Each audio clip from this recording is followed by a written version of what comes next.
வணக்கம். காலம் காலமா சில விஷயங்கள் மாறாம பேசிக்கொண்டிருக்கிற ஒரு விஷயங்கள் இருக்கும். அதுல ரொம்ப குறிப்பா அப்படின்னு சொல்லணும்னா, பெண்கள் பற்றிய பேசுகிற எல்லா கருத்துக்களும் அப்படிங்கிறது காலம் காலமா மாறாம, எவ்வளவு அறிவியல் கண்டுபிடிப்புகள் வந்தாலும் சரி, இல்ல எவ்வளவு வளர்ச்சிகள் வந்தாலும் சரி, திரும்ப திரும்ப நம்ம பேசுகிற, இல்ல விமர்சனம் செய்கிற ஒரு விஷயமா பெண்ணை சார்ந்து இருக்கக்கூடிய எல்லா விஷயங்களும் இருக்கும். அதிலும் குறிப்பா அப்படின்னு பார்க்கும்போதுட்டு, ரொம்ப பல போராட்டங்களுக்கு பிறகு பெண்களுக்கான உரிமைகள், இல்லை பெண்களுக்கான ஒரு சுதந்திரத்தை பற்றி நம்ம பேசியிருக்க அதுக்கான போராட்டங்களுக்கு பிறகு நம்ம அச்சீவ் பண்ணியிருக்கோம். ஆனால் இன்னமும் பெண்கள் அவர்களுக்கு உண்டான சுதந்திரத்தோட எந்த ஒரு பயமும் இல்லாமல் அவங்க பிடிச்ச ஒரு விஷயத்த, அவங்க சிந்திக்கிற ஒரு விஷயத்த, இல்லை அவங்க சொல்லணும் அப்படின்னு நினைக்கிற ஒரு விஷயத்த அவங்க தெளிவாக சொல்கிறாங்க, இல்லை பயம் இல்லாமல் சொல்கிறாங்க அப்படின்னு நம்ம கேட்கும்போது அது ஒரு மிகப்பெரிய ஒரு கேள்விக்குறியாக தான் இருக்கும் அப்படின்னு சொல்லலாம். ஏன் அப்படின்னா, பெண்களுக்கு முன்வைக்கப்படுகிற ஒரு முக்கியமான ஒரு கோல் அப்படின்னு நம்ம சொல்லும்போது சில விஷயங்கள் இருக்கும். ஒன்று என்னென்னா, முதல்ல படிக்கிறது அப்படிங்கிறது அப்போ இல்லை. ஆனால் இப்போ வந்து படிக்கிறது அப்படிங்கிறது ரொம்ப ஒரு முக்கியமான ஒரு விஷயமா இருக்குது. அது எல்லாத்தையும் தாண்டி ஒரு பெண்ணுக்கான அவளுடைய அல்டிமேட் கோல் அப்படின்னா எதுவாக இருக்கும் அப்படின்னா திருமணங்கள் அப்படின்னு தான் சொல்ல முடியும். ஒரு பெண்ணுக்கு திருமணம் ஆகலை, இல்லை திருமணம் நடக்கலை, அந்த வயசுக்கு உண்டான அந்த திருமணம் நடக்கலை அப்படின்னா அவள் சமூகத்தாலும் சரி, இல்லை குடும்பத்தாலும் சரி, நிறைய பேச்சுகளுக்கோ இல்லை நிறைய விமர்சனங்களுக்கோ ஆளாக வேண்டிய ஒரு சூழ்நிலை தான் இருக்குது. ஆனால் அப்படி நடக்கக்கூடிய திருமணங்கள் எந்த அளவில் ஒரு வெற்றிகரமான ஒரு திருமணங்களாக, இல்லை அவளுக்கு பிடித்தமான ஒரு திருமணங்களாக இருக்கிறது அப்படிங்கிறது ஒரு மிகப்பெரிய ஒரு கேள்விக்குறி தான். அது கேட்கும்போது பொதுவாக எல்லாரும் சொல்லக்கூடிய ஒரு விஷயங்கள் எதுவாக இருக்கும், அந்த திருமணம் ஆனவங்களும் சரி, ஆகாதவங்களும் சரி, ஒரு கேள்வி கேட்கும்போது அவங்க சொல்கிற விஷயம்னா, தயவு செஞ்சு கல்யாணமே பண்ணிக்காத அப்படின்னு சொல்லிட்டு. ஏன் அப்படின்னா, திருமணத்துக்கு பின்னார ஒரு பெண்ணினுடைய வாழ்க்கை அப்படிங்கிறது முற்றிலுமாக மாறப்படுகிறது. அவளுக்கான ஒரு சுதந்திரம், இல்லை அவளுக்கான ஒரு சிந்தனை அப்படிங்கிறத கடந்து அது திரும்ப திரும்ப ஒரு குடும்பம் சார்ந்த ஒரு சிந்தனையாக வந்து அது மாற்றப்படுகிறது. அதுவும் குறிப்பாக என்ன அப்படின்னா, பெண்ணுக்கு மட்டும்தான் எல்லா கடமைகளும் இருக்குது, ஆண் அப்படிங்கிறது எந்த ஒரு கடமையும் இல்லை அப்படிங்கிற மாதிரியான ஒரு போக்கோ இல்லை ஒரு பொது பிம்பம் தான் இந்த சமூகத்தால் கட்டமைக்கப்பட்ட ஒரு பிம்பமாக இருக்குது. எதுக்காக இதை பற்றி சொல்கிறேன் அப்படின்னா, இப்போ நான் பேச போகிற இந்த ஒரு கதை அருள்மொழி அவர்கள் எழுதிய கோழைத்தனம் அப்படிங்கிற ஒரு சிறுகதையை பற்றின ஒரு கதை இது. நம்ம எல்லாருக்குமே வந்து தெரிஞ்சிருக்கும், வரதட்சணையை சார்ந்த மரணங்கள் இல்லை வரதட்சணை கொடுமைகள் அப்படிங்கிறது இந்தியாவில் அதிகமாக நடந்துகிட்டு இருக்க ஒரு விஷயம். அது இப்போதான் கொஞ்சம் கொஞ்சமாக குறைஞ்சிட்டு இருக்குது. ஆனாலுமே நீங்கள் பார்க்கும்போது இன்னுமே 90 நிமிடங்களுக்கு ஒரு வரதட்சணை மரணம் அப்படிங்கிறது இந்தியாவில் நிகழ்ந்துட்டு இருக்கக்கூடிய ஒரு யதார்த்தமான ஒரு உண்மையாக இருக்கிறது. நீங்கள் சமீபத்தில் நீங்கள் பார்க்கும்போது ரித்தனியா அவர்களுடைய அந்த வரதட்சணை கொடுமையால் அவங்க வந்து இறந்த ஒரு விஷயம் நம்ம கேட்டிருக்கலாம். இன்னமும் நம்ம அந்த பெண் சுதந்திரம் இருக்கு, பெண்களுக்கு எல்லா வகையிலும் அவங்களுக்கு முன்னேற்றம் அடைகிறாங்க, எல்லா வகையிலும் அவங்களுக்கான எல்லா சுதந்திரங்கள் இருக்கு அப்படின்னு பேசுற அந்த ஒரு சமூகத்துல தான் இந்த மாதிரியான மரணங்களும் நிகழ்ந்துட்டு இருக்கிறது அப்படிங்கிறது நம்ம பார்க்கக்கூடிய ஒரு முக்கியமான ஒரு விஷயமா இருக்கும். இந்த ஒரு கதை, கோழைத்தனம் அப்படிங்கிற ஒரு கதை, ஒரு படித்த ஒரு பெண், அது ஒரு டாக்டராக இருக்கக்கூடிய ஒரு மாலதி அப்படிங்கிற ஒரு பெண்ணுக்கு நடக்கக்கூடிய ஒரு குடும்பம், அவளுடைய திருமணத்துக்கு பிறகான அவளுடைய வாழ்க்கை பற்றின ஒரு கதை தான் இந்த ஒரு கதை. மாலதி அவங்களுடைய குடும்பத்தில் முதல் டாக்டர் ஆகக்கூடிய ஒரு பெண். அவங்க அப்போதான் ஒரு பட்டதாரி. அவங்க குடும்பத்தில் அவங்க அப்பா அந்த அளவுக்கு படிக்கல, ஒரு லாரி ஓட்டுநராக இருந்து அதுக்கு பிறகு ஒரு லாரியினுடைய நிறைய லாரியெல்லாம் வச்சு ஓட்டுற மாதிரி அதுக்கான ஒரு உரிமையாளராக அவர் மாறுறாரு. அவங்களோட குடும்பத்தில் முதல் வாரிசு, ஒரு முதல் பெண், ஒரு முதல் பட்டதாரியா, அதுவும் ஒரு குடும்பத்தில் முதல் டாக்டரா இவங்க இருக்காங்க. அந்த ஒரு டாக்டர் முடிச்சதுக்கு அப்புறமா அவங்க அல்டிமேட் கோலா எதுவா இருக்கும் அப்படின்னா திருமணம் செய்யணும் அப்படிங்கிறது தான். ஸோ அந்த ஒரு வகையில் அவங்களுக்கு திருமணம் வந்து பார்க்குறாங்க. எல்லாருமே சொல்றாங்க, வயசாயிடுச்சு, பிள்ளைக்கு கல்யாணம் பண்ணிடலாம் அப்படின்னு வந்துட்டு சொல்றாங்க. அதுக்கேற்ற மாதிரியான வரன்களையும் பார்க்க ஆரம்பிக்கிறாங்க. அந்த நேரத்தில் தான் இன்னொரு வரன் அவங்களுக்கு சொல்றாங்க. சண்முகம் சுந்தரம் சொல்லிட்டு அவருடைய ஒரு மாப்பிள்ளை, அவரும் டாக்டர் தான். அவங்களுக்காக தான் திருமணம் முடிக்கிறாங்க. மாப்பிள்ளை வீட்டார் வந்து பயங்கர வசதியான ஒரு குடும்பம். அவங்களுக்கு வந்துட்டு காசுக்கு பஞ்சம் இல்லை அப்படிங்கிற ஒரு குடும்பம் தான். அதுவும் குறிப்பாக அவங்க சொல்கிற விஷயம் என்ன, ஒரு நல்ல பையன், நல்ல குடும்பம், அதனால இதை நம்ம வந்து விட்டுறக்கூடாது அப்படிங்கிறதுக்காகவே எல்லா சமரசங்களையும் செஞ்சுட்டு அவங்க அந்த திருமணத்துக்கு ஒத்துக்கிறாங்க. அதுக்கு பிறகு அதுக்கு அந்த பேச்சில் சில விஷயங்கள் வருது. என்ன அப்படின்னா, மாலத்தி திருமணத்துக்கு பிறகு வேலைக்கு போக தேவையில்ல. எதுக்கு ஒரு வீட்டில் 2 பேர் வேலைக்கு போய்கிட்டு, நமக்கு வந்து பணம் இல்லையா, நமக்கு வந்து சொத்து இல்லையா, நம்ம வந்து உட்காந்து சாப்பிட்ற அளவுக்கு எல்லாமே இருக்குது, எதுக்கு தேவையில்லாமல் போயிட்டு வேலைக்கெல்லாம் போகிறது. அதனால திருமணத்துக்கு அப்புறமா அவங்க வேலைக்கு போக வேணாம், வீட்டிலே இருந்து எல்லாத்தையும் பார்த்துக்கிட்டா சரி அப்படிங்கிற மாதிரி ஒரு பேச்சு வருது. ஆனால் மாலத்திக்கு அது பிடிக்கவே பிடிக்க மாட்டேங்குது. ஏன் அப்படின்னா, இவ்வளவு கஷ்டப்பட்டு அவங்களுடைய ஃப்ரெண்ட்ஸ் எல்லாருமே வந்துட்டு வேற ஒரு இதுக்கு போகணும் அப்படின்னு சொல்லும்போது, இல்லை ஸ்டபனாக இருந்து அவள் வந்து நான் டாக்டர் தான் ஆகணும் அப்படின்னு சொல்லிட்டு ரொம்ப கஷ்டப்பட்டு அவள் படித்து வாங்கின ஒரு ஒரு ஒரு பட்டம் அப்படிங்கிறது வெறுமனே ஒரு திருமணத்துக்கு பிறகு எதுவுமே இல்லாமல் போகிறது, அவர் இல்லை ஒரு திருமண பத்திரிகைக்காக மட்டும் இருக்கிறது அப்படிங்கிறதுல அவள் விருப்பம் அவளுக்கு இல்லை. அதுக்காக அவள் வந்து சொல்கிறா, இல்லை நான் அதுக்கு பிறகு கொஞ்ச நாள் கழித்து நான் வந்து போகிறேனே அது அப்படின்னு சொல்லிட்டு கேட்குறான். ஆனால் அவங்க வீட்டில் இருக்கவங்களும் சரி, இல்லை அந்த மாப்பிள்ளை வீட்டாரும் சரி சொல்கிற ஒரு விஷயம் என்ன அப்படின்னா, தேவையில்லை, எதுக்கு அது நம்ம குடும்பம், அப்புறம் 4 பேர் என்ன பேசுவாங்க, அதுக்கப்புறம் அவங்க வந்து வீட்டில் கூட வச்சு பார்த்துக்க முடியல அப்படிங்கிற மாதிரி பேசுவாங்க அப்படின்னு ஒரு பேச்சுக்காக அவளால் அது சமரசம் செஞ்சுக்க முடியாத அளவுக்கு அவள் வேலைக்கு போகக்கூடாது அப்படிங்கிற ஒரு முடிவுக்கு வருது. அதுக்கப்புறம் 2 வீட்டாரும் பேசுகிறாங்க, திருமணம் ஆகுது. திருமணம் ஆனதுக்கு பிறகு எல்லாரும் பாராட்டுற அளவுக்கான திருமணம் நடத்துகிறாங்க. 2 வருடத்திற்கு பிறகு அவளுக்கு அரசாங்க வேலைக்காக அவளுக்கு ஆர்டர் வருது.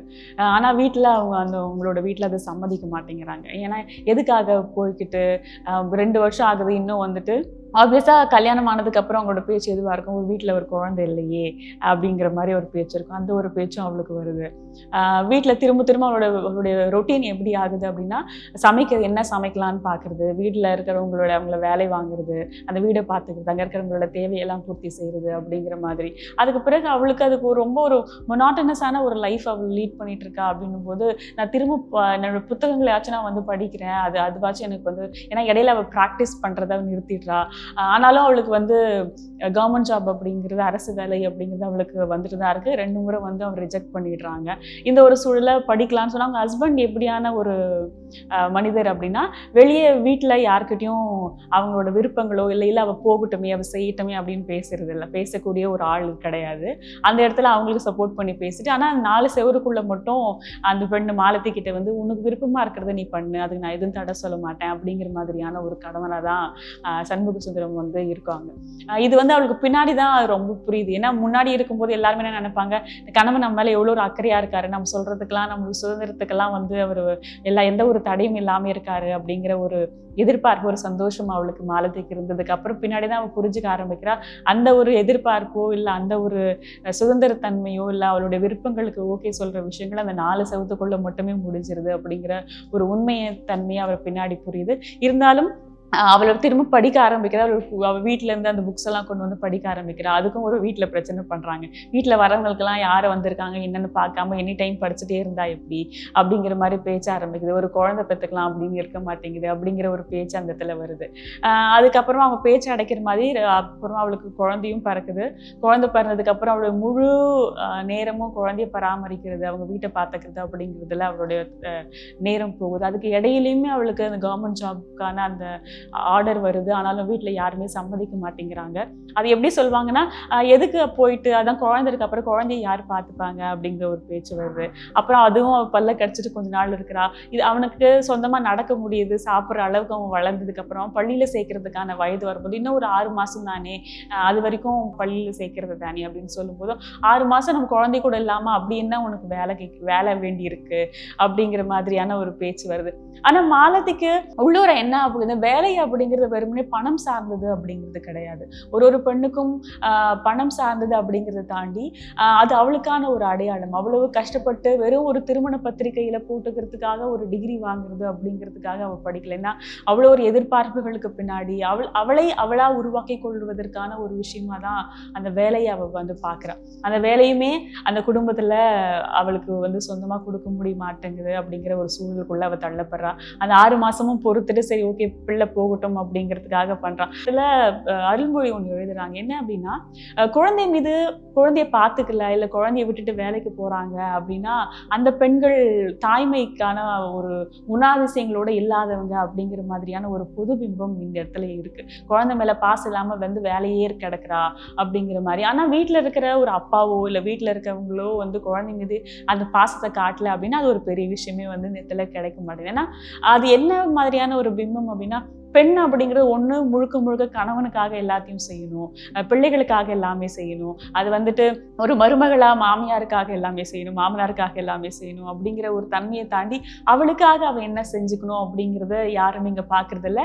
அதான் வீட்டுல இருக்கிற எல்லாமே உனக்கு இருக்கு, என்ன பெரிய உனக்கு வசதி குறைச்சலா இருக்கு, வேலைக்கு சாப்பாடு வருது, எல்லாமே வசதியோட தான் இருக்கும் அப்படிங்கிறத தாண்டி அவளுக்கான ஒரு ஐடென்டிட்டி அப்படிங்கிறது, அவளுக்கான ஒரு விஷயத்த யாருமே புரிஞ்சுக்கிறது இல்லை, இந்த சமூகமும் புரிஞ்சுக்கிறது இல்லை. ஒருவேளை அப்படி இருக்கிற பட்சத்துல அது அந்த எண்ணங்கள் எல்லாம் மீறி ஒருத்தவங்க வேலை செய்யறாங்க, வேலை செஞ்சுட்டே அவங்களுடைய குழந்தைய பாத்துக்கிறாங்க, வேலை செஞ்சுட்டே வீட்டை பாத்துக்கிறாங்க அப்படின்னா அதோட பேர் என்ன அப்படின்னா, அவங்க வந்து ஒரு தாய்மைக்கான அடையாளத்தோட இல்லாதவ, இல்ல ஒரு மனைவிக்கான அடையாளத்தோட இல்லாதவ, அந்த தன்மையோட இல்லாதவ அப்படியான ஒரு பேச்சு தான் அந்த சமூகத்தால அவங்க எதிர்கொள்ளக்கூடிய ஒரு பேச்சுகளாக இருக்கு. இது எல்லாத்தையும் வாய் திறந்து அவங்க மாமியார்கிட்டயோ இல்ல மாமனார்கிட்டயோ சொல்ல முடியாத ஒரு சூழ்நிலை தான் அவ இருக்கா.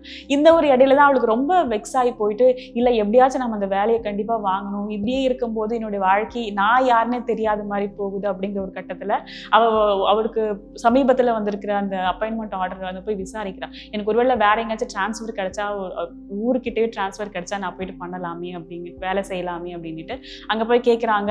அந்த இடத்துல வேலையே ஜாயின் பண்ணாம டிரான்ஸ்ஃபர் கேட்கறதெல்லாம் பாசிபிள் கிடையாதுன்னு சொல்லும்போது, அவரோட ஃப்ரெண்டை பார்க்கறதுக்கு எதேச்சியா போகும்போது அவ டிரான்ஸ்ஃபருக்காக ட்ரை பண்ணிட்டு இருக்கா அப்படின்னு சொல்லும்போது, ஏதோ ஒரு காசை வச்சு ஏதாச்சும் ஒன்று பண்ணி அந்த டிரான்ஸ்ஃபர் இங்கே வாங்கிக்கலாம் அப்படின்னு அவன் முயற்சி செய்கிறா. அவளுக்கு வந்து வீட்டில் போய் பணம் கேட்குறா, அவங்க ஹஸ்பண்ட் கிட்ட சொல்கிறா. சொல்லும்போது அப்படி லஞ்சம் கொடுத்து நீ அப்படி ஒரு வேலைக்கு போகணுங்கிற என்ன அவசியம் அப்படின்னு அவங்க கேட்குறாங்க.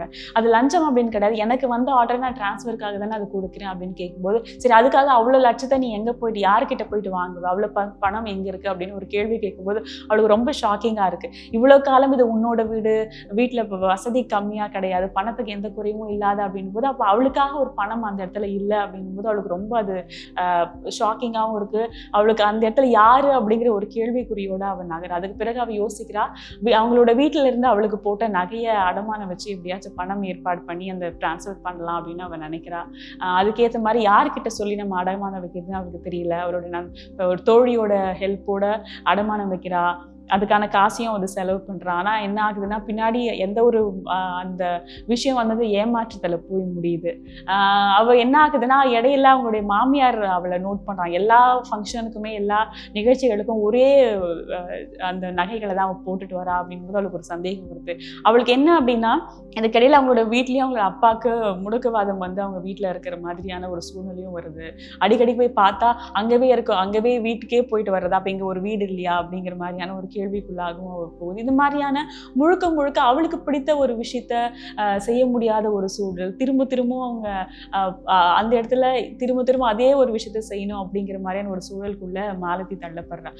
அங்க ஆனாலும் கடைசி என்ன ஆகுதுன்னா, அவளுக்கு ஒரு வழி, அவளுக்கு வீட்டுல தெரியக்கூடாது, வீட்லயும் அவளால பணம் வாங்க முடியாது, அவள் இருக்கக்கூடிய வீட்லயும் பணம் வாங்க முடியாது. ஆனா அது வெளியே தெரிஞ்சிச்சுன்னா அவமானம் அப்படிங்கிறதுனால அவள் என்ன முடிவு எடுக்கிறா அப்படின்னா, அந்த ப்ரெஷரை தாங்க முடியாம ஒரு மரத்துல தூக்கு போட்டு அவள் தொங்கிடுறா. அதோட அவளுடைய வாழ்க்கை முடியுது. அதுக்கு பின்னாடி பேச்சுகள் எப்படி இருக்கு அப்படின்னா, இவ்வளோ வசதி இருக்கு, இவ்வளோ பணம் இருக்கு, எதுக்காக அந்த முடிவை அவள் எடுக்கணும், என்ன குறைச்சல் இருக்குன்னு எடுக்கணும், இப்படி ஒரு பிள்ளையை விட்டுட்டு போய் சாகுற அளவுக்கு ஒரு முடிவு எடுக்கணும், எவ்வளோ ஒரு கோழைத்தனமான ஒரு முடிவு இது அப்படிங்கிற மாதிரி எல்லா பெரியவர்களும் கேட்குறாங்க. ஆனா அங்க இருக்க யாருமே யோசிக்க மாட்டேங்கிறாங்க. அந்த கோழைத்தனத்துக்கு பின்னாடி, அந்த மரணத்துக்கு பின்னாடி என்ன நிகழ்ந்தது, அவ என்ன மாதிரியான கொடூரங்களையோ இல்லை என்ன மாதிரியான மனநிலையில் அவ இருந்திருக்கா, என்ன மாதிரியான விஷயங்களை அவ அனுபவிச்சிருக்கா அப்படிங்கிற ஒரு கேள்வி அங்க யாருமே பேசப்படலை. அவங்களுக்கு தெரிஞ்ச ஒரு விஷயம் என்ன அப்படின்னா, திரும்ப அவ ஒரு பிள்ளையை விட்டு இறந்துட்டா, ஒரு கணவனை விட்டுட்டு இறந்துட்டா, அந்த ஒரு பணக்கார ஒரு இடத்துல இருந்து விட்டு இழந்துட்டா, இவ்வளோ வசதிகளை விட்டு இறக்குற அளவு அவங்களுக்கு என்ன இருக்குது, அவ்வளோ கஷ்டத்துலயா இருந்தா அப்படிங்கிற மாதிரி ஒரு கேள்வி. திரும்பவும் இதுல நம்ம யோசிக்க வேண்டிய ஒரு கேள்வி என்ன அப்படின்னா, ஒரு பெண் அப்படிங்கிறது இந்த சமூகம் கொடுக்கக்கூடிய ஒரு மிகப்பெரிய ஒரு ப்ரெஷருக்குள்ளாக தான் அவன் எப்பவுமே இயங்கிட்டு இருக்கா அப்படின்னு தான் சொல்ல முடியும். அவளுக்கு ஒரு வயதுக்கு அவளுக்கான சுதந்திரமா யோசிக்கிறதுக்கான ஒரு சூழல் இந்த இடத்துல கிடையாது. அது எப்படின்னா, எல்லாருமே சொல்லுவாங்க குடும்பம் அப்படிங்கிறது ஒரு பாதுகாப்பான ஒரு கட்டமைப்பு அப்படிங்கிறது. ஆனா குடும்பத்துக்குள்ளாகவே ஒரு பெண் அவளாக தனித்து ஒரு முடிவு எடுக்க முடியுமா அப்படிங்கிறது இங்க சாத்தியம் கிடையாது. அது ஒன்று, திரும்ப என் பொண்ணை நான் சுதந்திரமா வளர்த்துருக்கேன், என் பொண்ணுக்கு எல்லா படிப்பும் கொடுத்துருக்கேன் அப்படிங்கிற எல்லாத்தையுமே தாண்டி திரும்ப பெற்றோர்கள் என்ன பண்றாங்க அப்படின்னா, இந்த சமூகத்துக்கிட்ட இருந்தா அந்த ஒரு வேலிடேஷனை திரும்ப எதிர்பார்த்துட்டு இருக்காங்க. ஒரு பெண் அதிகமா பேசினா இந்த சமூகம் என்ன சொல்லும், இல்ல ஒரு பெண் அவளுக்கு விருப்பத்துக்கு இந்த வயசுல வேலைக்கு போகணும், இந்த வயசுல திருமணம் செஞ்சுக்கணும், இந்த வயசுல குழந்தை பெற்றுக்கணும் அப்படிங்கிறத தாண்டி அவளாக ஒரு முடிவெடுத்தா இந்த சமூகம் வந்து நம்மளை என்ன சொல்லும், எப்படி ஒரு பிள்ளையை வளர்த்துருக்காங்க பாரு அப்படின்னு எங்களை தானே குறை சொல்லும் அப்படிங்கிற ஒரு பார்வையோட தான் இருக்குதே தவிர்த்து அவளுக்கு யார் என்ன சொன்னாலும் சரி உனக்கு பிடித்தமான ஒரு வாழ்க்கை வேணா, இந்த வாழ்க்கை உன்னுடையது அப்படிங்கிற ஒரு ஒரு உறுதியை பெற்றோர்கள் அவங்க வந்து பெண்கள் சார்ந்து யாருமே தரதில்லை அப்படிங்கிறதான் யதார்த்தமான ஒரு உண்மை. அவர்கள் எவ்வளவு பெரிய முற்போக்குத்தனமான ஒரு பேச்சால் நிறைந்திருந்தாலும் சரி ஆனா இந்த அளவுல தான் அவங்களுடைய எண்ணங்களும் கருத்துக்களும் இருக்கு அப்படிங்கிறது தான். குறிப்பா சொல்லணும், ஒரு முக்கியமான ஒரு விஷயம் என்ன அப்படின்னா, அவளுடைய குடும்பத்திலும் சரி அவ என்ன பிள்ளை, ஒரு பெண் பிள்ளை பிறந்துட்டா அவ என்ன இந்த குடும்பத்திலேயே வாழ போறா, இந்த வீட்லயா இருக்க போறா, ஒரு வீட்டுக்கு போக போறதானே அப்படின்னு சொல்லியே திருமணமானது பிறகு அவளோட வீடு. இப்ப இதுலயும் இந்த ஒரு கதையிலயும் வந்து அவங்க ஒரு இடத்துல சொல்லியிருப்பாங்க மாலத்தியோட வீடு அப்படின்னு சொல்லி. அப்போ அவளுக்கு என்ன தோணுது அப்படின்னா, அப்ப நான் இவ்வளவு காலம் பிறந்து வளர்ந்து இந்த ஒரு வீடு அப்ப எனக்கான வீடு இல்லையா, அந்த இடத்துல அவளுக்கான ஒரு தூரம், அவளுக்கான ஒரு நம்ம வீடு இல்லை அப்படிங்கறதுக்கான ஒரு எண்ணம் திரும்பவும் மறைமுகமாகவே அவளுக்குள்ளாக விதைக்கிற மாதிரியான ஒரு சூழல்ல தான் அவங்களோட பேச்சுக்களும் இருக்கு. சரி, ஒருவேளை இதுதான் என்னுடைய வீடுன்னு அவள் புகுந்த வீட்டுக்கு போனாலுமே அந்த இடத்துல அவ செய்யற எல்லாமே ஒரு கடமையாக தான் பார்க்கப்படுகிறதே தவிர்த்து அது அவளுக்கான ஒரு சொந்த வீடு இல்லை, அவள் விருப்பம் சார்ந்து அவளோட வீட்டுல சொந்த வீட்டுல அவளால சொல்ல முடிகிற ஒரு விஷயத்த சொல்ல முடியாத மாதிரியான ஒரு சூழல், அவன் நினைக்கிற விஷயத்த செய்ய முடியாத ஒரு சூழல், எல்லாத்துக்குமே வந்துட்டு இது உன் வீடு கிடையாது, உன்னோட அப்பா வீடு கிடையாது இப்படிங்கிற மாதிரியான பேச்சுகளுக்குள்ளாகவே அப்படி இருக்கும்போது அப்ப அவளுக்கு தோன்றது என்னன்னா, அவ எங்க இருக்கிறா, அவளுடைய சொந்த வீடு அப்படிங்கிறது இல்லை, அவளுக்கான ஒரு வீடு அப்படிங்கிறது என்ன அப்படிங்கிற ஒரு கேள்வியாலவே திரும்பவும் அவங்க அலகழிக்கப்படுறாங்க அப்படின்னு தான் சொல்லி. இது வந்து வெறுமனே மாலத்தினுடைய கதை அப்படிங்கிறது மட்டும் கிடையாது. அங்க இருக்கக்கூடிய பெரும்பாலான பெண்கள் அவங்களோட பெரும்பாலான பெண்கள் திருமண வாழ்க்கை அவங்களுக்கு வந்து பிடித்தமானதாக இருக்கிறதா இல்ல நிறைவானதாக இருக்கிறதா அப்படின்னா ஒரு பெரிய கேள்விக்குறியாக தான் இருக்கிறது. பொதுவா எல்லாருமே சொல்ற மாதிரி எல்லாருமே இண்டிபெண்டா இருக்கணும்னு நினைக்கிறாங்க அப்படிங்கிறத ஒரு கேலிக்குறியா ஒரு கேலி செய்யற மாதிரியான ஒரு சூழலுக்குள்ள இப்ப வந்துட்டாங்க. ஆனா அதுக்கு பின்னாடி ஒரு ஆணுக்கான ப்ரெஷர் அப்படிங்கிறது இருக்கு. கண்டிப்பா ஒரு குடும்பத்தை பார்க்கணும், குடும்பத்தை நிர்வகிக்கணும் அப்படிங்கிறது. ஆனா ஒரு பெண்ணுக்கான அந்த ஒரு பிரச்சனைகளோ இல்ல பெண்ணுக்கான அந்த ஒரு இடுக்கமான ஒரு சூழல் அப்படிங்கிறது என்னன்னா, திரும்ப அவ கான்ஸ்டன்டா அவளுடைய ஐடென்டிட்டியை தேடுற மாதிரி, அவளுக்கான பிலாங்கிங், அவ எந்த இடத்துல அவ இருக்கிறா, எனக்கான இடம் எது அப்படின்னு திரும்பமான அந்த தேடலுக்குள்ளாகவே அவருடைய வாழ்க்கை தொடர்ந்து வந்து போகுது அப்படின்னும் போதுதான் அவ இந்த மாதிரியான ஒரு தப்பான முடிவுகள் எடுக்கிறதுக்காக பெரும்பாலான ஒரு பெண்கள் தள்ளப்படுகிறார்கள். ஒரு நகரங்களிலும் சரி இல்ல கிராமங்களிலும் இந்த வித்தியாசங்கள் அப்படிங்கிறது வேறுபடும் தான். ஏன்னா கிராமங்களை பொதுவா சமுதாயத்தினுடைய கண்ணோட்டம் எவ்வளவு பேசினாலுமே இன்னுமே மாறாம அப்படிங்கிறதா இருக்கு. அது இன்னும் மாறணும் அப்படின்னா ஒரு தனி மனிதனாக சமூகம் இப்படிதானே இருக்கு, அப்ப நம்ம மட்டும் இப்படி நம்ம இருந்தா அது வந்து வித்தியாசமா இருக்குமே, இல்லை எல்லாருமே வெளியே சொல்ற மாதிரி சமூகம் இப்படிதானே இருக்கு அப்படிங்கிறது அந்த ஒரு கேள்விகளை திரும்ப முன்வைக்கிறதுக்கு பதிலாக சமூகம் எப்படியாக வேணாலும் இருந்துட்டு போகட்டும், அது நம்முடைய வாழ்க்கை அப்படிங்கிறது அவர்கள் வாழுகிற ஒரு வாழ்க்கை தானே, இல்லை அவர்களுக்கு விருப்பமான ஒரு வாழ்க்கை தானே, அது வந்து யார் எப்படி இருந்தாலும் சரி உனக்கு விருப்பமானதை நீ செய்ய அப்படிங்கிற ஒரு ஒரு உறுதித்தன்மை அப்படிங்கிறது இங்க யாரும் கொடுக்கப்படுறது இல்லை அப்படிங்கிறதான் யதார்த்தமான ஒரு விஷயம். ஒருவேளை அப்படியான ஒரு உறுதித்தன்மை இல்லை அப்படியான ஒரு நம்பிக்கை ஒரு பெண்ணுக்கு ஒரு பெண் வீட்டில் இருந்தும் சரி இல்லை அவளோட புகுந்த வீட்டிலும் சரி கொடுக்கப்படும் அப்படின்னா நிச்சயமாக இந்த ஒரு சூழல் மாறும் அப்படிங்கிற ஒரு எண்ணத்தை தான் இந்த ஒரு கதை நமக்கு வந்து சொல்லக்கூடிய ஒரு விஷயமா அது அமையுது. பாரதி புத்தகாலயத்தினுடைய பதிப்பாக கோழைத்தனம், அருள்மொழி எழுதிய கோழைத்தனம் இந்த ஒரு புத்தகத்தை நீங்க ஒருவேளை வாசிக்கும் போது நிச்சயமாக நிறைய கேள்விகளும் இல்லை நிறைய கலந்துரையாடல்களும் அவங்களுக்குள்ள எழும் அப்படிங்கிறதுல எந்த ஒரு சந்தேகமும் இல்லை. முடிஞ்ச வாங்கி படி.